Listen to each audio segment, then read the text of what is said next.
Chaos tonight about a deadly crash on South Beach. A driver losing control while trying to parallel park and then slamming into diners eating outside at a restaurant. Local 10's Alex Finney live now with what we're learning about the man who died. Alex. And so, Calvin, I want to start off with this.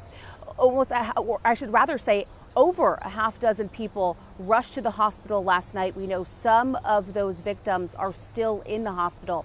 As for the victim in this case, we are learning more through social media about the man who died, Dr. Gary Prince.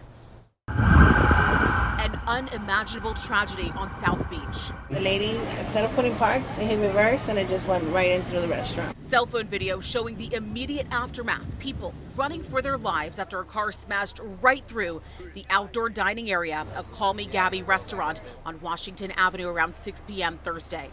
Here's video of the driver just moments after the crash. She has not been charged. And there was a small boy and a few people trapped under the vehicle. A bunch of people grabbed the vehicle and lifted the vehicle up, and a waiter in there pulled a young boy out. That 3-year-old boy and 5 other people were rushed to the hospital, including an elderly woman who was behind the wheel. According to police, she was trying to parallel park. Witnesses say the car jumped the curb and kept going, mowing down everything in its path. Sadly, one person died. They're not opening all day today. Call Me Gabby is still closed. They sent out a statement saying in part, "We are deeply saddened and devastated by last night's tragic event.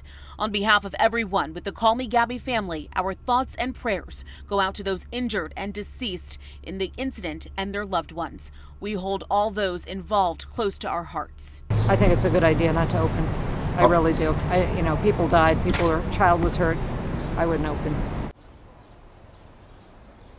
And again, some of those victims are still in the hospital, including that 3-year-old boy. I do want to get back to what we were talking about in the beginning about the victim that did not survive. Dr. Gary Prince, we have learned, was a New York native. As a matter of fact, he had lived here in South Florida, calling Miami Beach home for a few years. All of this we have gathered off of social media. It is worth noting that we are still waiting on some confirmation from police, but we have also reached out to people that knew Dr. Prince very well, as well as family members.